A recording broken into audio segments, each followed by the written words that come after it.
do that, I want to start by talking about one of the first invasive species events in the history of the planet.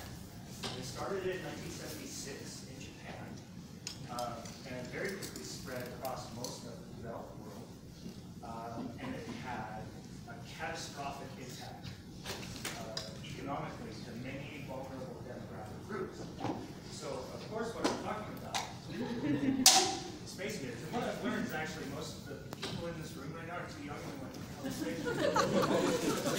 It actually caused major crime waves in Japan when it was released, so teenagers could get orders to play. So anyway, this was, the reason I bring this game up is the first video game that I know of that featured a group, a population of enemies that the player was pitted against. And the idea was you drove your little tank and shot them, and then eventually you died within the quarter.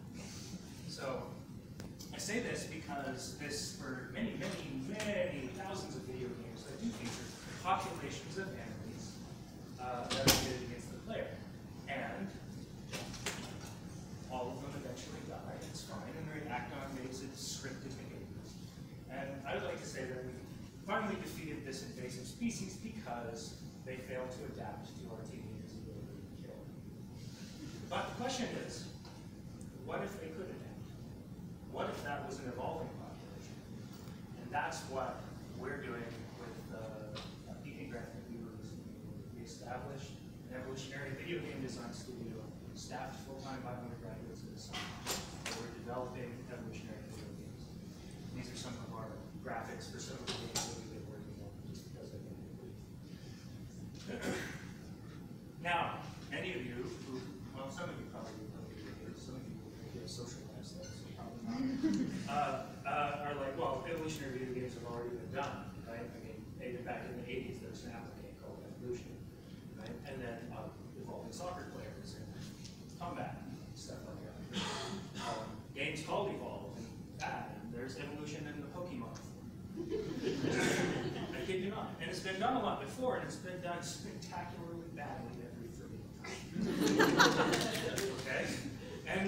And that's really unfortunate. So the point is, evolution is being used to sell video games, but it sure isn't being used to demonstrate evolution, or video games aren't being used to demonstrate evolution. And I'd like to make this little plot, where we plot on the y-axis relative awesomeness of whatever you want. And on the x-axis, a different flavor of awesomeness. This would be like Barrie, gold standard of education, and this would be like, what? And the problem is, most of these video games are some degree of awesome, and they actually reinforce fundamental misconceptions about how evolution works. And so, does that have to be the case? We think no. Now, I should acknowledge that there's probably a few people in the room that kind of just wandered into the wrong room or something. They're like, video games? That's like the horseless carriage. Oh my God! You know. And I invite you, if you're displeased with the idea of video games being used to teach, you could perhaps tweet your displeasure using any one of the following hashtags. Also, hashtag my back hurts. You know, the point is, many of you have kids. I look around, many of you are kids. This is the new reality. 6.5 hours a day of screen time. And I know some of you are like, my kids will never do that. And I did all of my best parenting before I had children too, so good job, right? This is the new reality. And you know what they're doing? They're not only playing video games in record numbers, they're online watching other people play video games. It's like Inception. It's weird. And these are all multi-millionaires, YouTubers, who play video games online, and your kids watch them. Okay? So in terms of access to children, video games, right? Also apparently Twitter, Snapchat.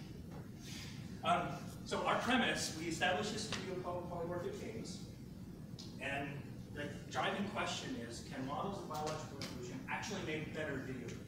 We're not really trying to make educational games as the first step, because those tend to not do super well. We're trying to make a better video game that is an immersive context in which evolution is just right there. And then you can layer educational things on top of it. You don't And so that's what we're trying. So our first entry, which is exactly 4 weeks old, we've been at this for 4 weeks with a very talented team of all undergraduates, except for a project lead, who's a graduate student in virtual technology design. And you can see we drew from all over campus to try to pull this off. Programmers, artists, musicians, biologists, communications, English, video, documentary, blah, blah, blah, blah, right? We decided to name the game Darwin's Demons. Now, how many of you have heard of the Darwinian demon? Until about 3 weeks ago, I had not. Right? The Darwinian demon is a metaphorical construct of an organism who can optimize all aspects of its fitness simultaneously. Right? I think some people would argue that humans are the very first Darwinian demon. And then we thought, well, what better enemy for a video game than a Darwinian demon? Also, very cool name. So in order to introduce the game that we've produced over the last 4 weeks, I'm going to try to show you a video. This is actually from the pre-alpha build from a few days ago. So one of the things we try to emphasize is the player doesn't evolve, the player can upgrade things. So in this case, we're going to have him, it's me, okay, I'll explain this again. Select ships that all have different features that would help drive different evolutionary outcomes. You can have different secondary weapons like satellites that shoot shields and turrets and stuff like that. And then this is the gameplay. This is a population of organisms. There are 65 after all of them finish coming in. They are sexually reproducing, diploid hermaphrodites, which you know all the triplets are. So it's like that. All of the variation you see, variation, the first ingredient of evolution, is encoded by a genome. And so including movement behavior, where they want to be this way, the type of projectiles they have, their shape, all of that kind of thing when they come in. The genome is roughly 1,000 loci now, so we have inheritance because the genome is inherited, so that's good. And we also have selection. And the fitness function has 3 components. The first is how accurate are they? So when fitness is going to come up here in a second, and it's going to say fitness component 1, accuracy. And it's about how close do they get to shooting the player. And they get a little bit of a bonus if they actually destroy it. And so this one, bad, that one, okay? The second fitness component that these organisms have is lifespan. How long do they live? So these individuals get a bigger fitness component for lifespan than the first ones to die. Third fitness component, vertical position. These two, if you actually look closely at them, this section here says, okay, so in relative terms, these two have very long lifespan fitness, for example, and this aggression fitness is how close they get to the player. Now I'm upgrading the crap out of my ship here because we want the player to make choices. The player's not evolving, right? The player's upgrading with the idea that driving an evolutionary arms race with the protean swarm, which is what we call these creatures, because stuff. And then we have time, the last ingredient of evolution. We have the next generation. This is done by using the fitness in tournament selection, because evolutionary computation scientists love tournament selection. And you can see after 6 generations, we evolved something called a bullet hell, where, screw you, player, evolution, you can't win. Anyway, some balancing has to happen.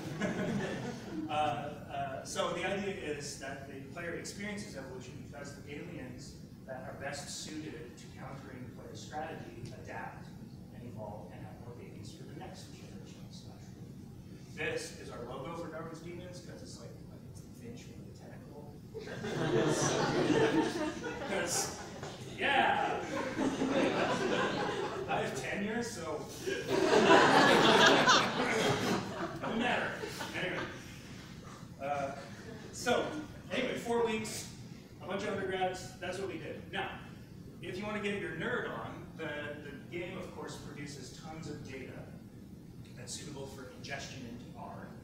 And what it does is it writes genetic values for all of the loci, the individuals, phenotypes, the generation, anything you want. They're constantly adding stuff to these gigantic data files and things out. And so I ran a few quick replicates because we haven't had this a ton of time, so I don't have some detailed selection gradient analysis yet.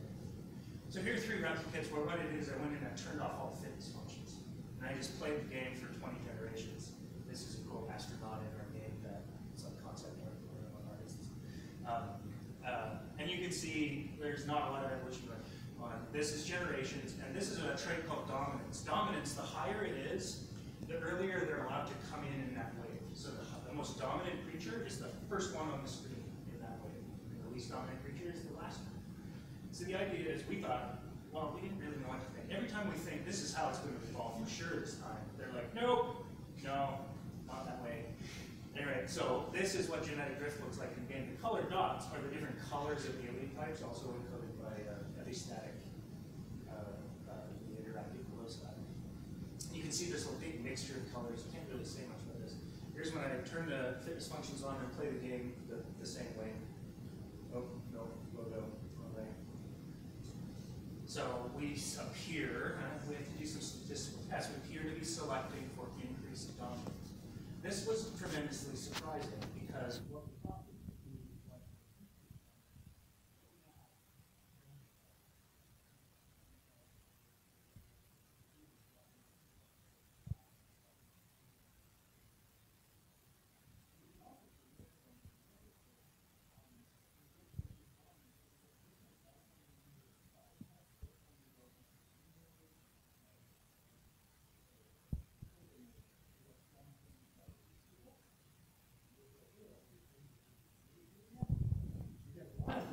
that are not. You get evolution, but it's unpredictable because of stochastic forces like drift.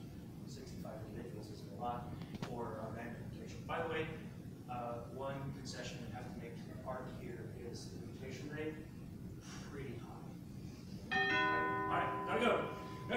Anyway, this is a graph that my student made, just showing, for example, this type of ship drives red, this type of ship drives green. These are means of replicated runs. And then where are we headed? Well, in terms of the game, custom R scripts on the web, experiment mode, and a whole bunch of outreach type stuff for teachers.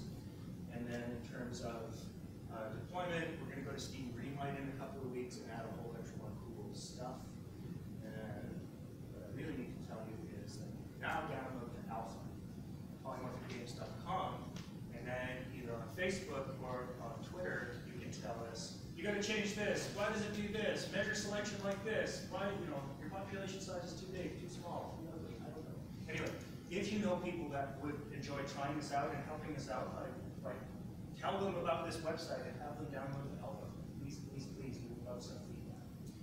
So, also high scores. I think next year I'm going to build this into a cabinet and bring it to work. At any rate, this is a preview to one of our future projects. This creature also has a genome.